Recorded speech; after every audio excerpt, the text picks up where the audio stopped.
Hello guys, welcome back again. आशा करता हूँ आप सभी अच्छे होंगे, अच्छे से अपने एग्ज़ाम की स्टडी कर रहे होंगे। तो मैं यहाँ पे आपसे बात करने वाला हूँ जेनेटिक रिकॉम्बिनेशन, जिसमें जेनेटिक कंपोजिशन का आदान प्रदान होता है दो बैक्टीरिया के बीच में। तो लैंगिक पुनर्योजन भी जिसे बोल सकते हैं। तो इसमें सबसे पहला आता है आपके संयुग्मन। जेनेटिक रिकॉम्बिनेशन में सबसे पहला ये जो आप डायग्राम दे रहे हैं किसका, ये रिकॉम्बिनेशन या जिसे आप हिंदी में बोलते हैं संयुग्मन। तो यहाँ पे देखिए दो तरह की सेल आपको देखने को मिलेंगी, एक होती है डोनर सेल, एक होती है रेसिपिएंट सेल। डोनर सेल में एक फैक्टर होता है फर्टिलिटी फैक्टर, जो इसे कैसा बनाता है, जेनेटिकली कैपेबल बनाता है, रिप्रोडक्टिव बनाता है सेल को, इसलिए इसका नाम पड़ता है डोनर सेल, या फिर इसे बोल सकते हो मेल टाइप का सेल।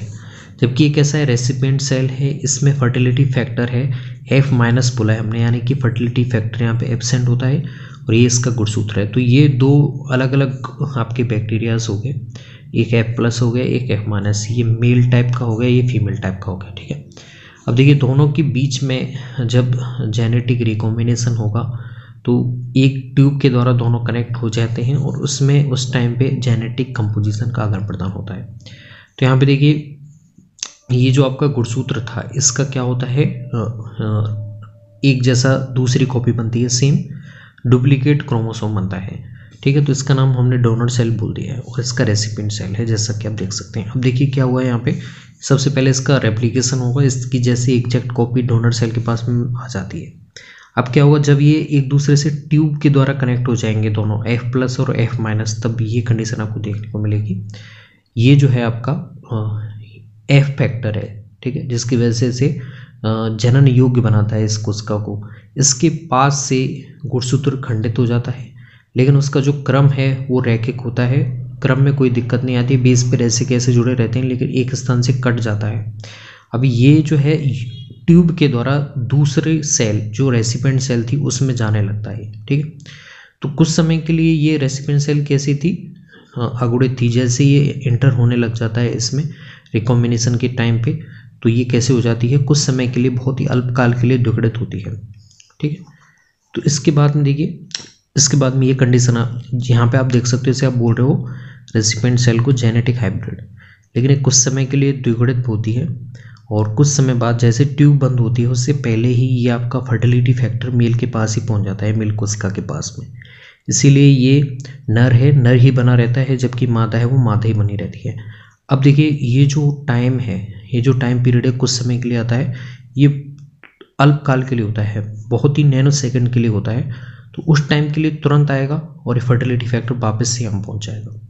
ठीक है, तो आप बोल सकते हो जेनेटिक हाइब्रिड अल्पकाल के लिए द्विगुणित होता है, बाकी कुछ समय के बाद ही कैसा हो जाता है, वापस से हैप्लॉइड हो जाता है।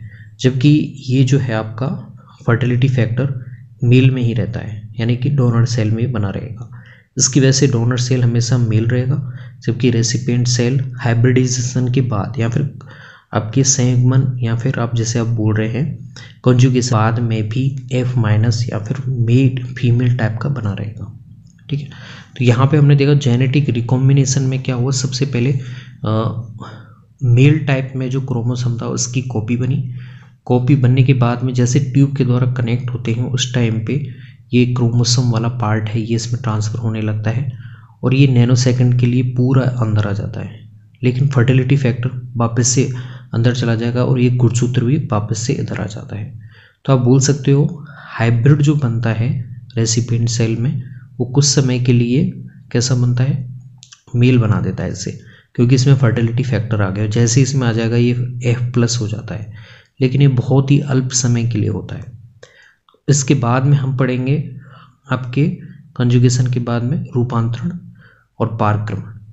रूपांतरण और संयुग्मन में सबसे बेसिक डिफरेंस यही रहता है, संयुग्मन दो विभिन्न प्रकार के बैक्टीरिया के बीच में हुआ है और इसमें आनुवंशिक जो पदार्थों का जो स्थानांतरण है वो किसके थ्रू हुआ है, ट्यूब के थ्रू हुआ है। मिलते हैं नई वीडियो में हमारे नए किसी टॉपिक के साथ। धन्यवाद।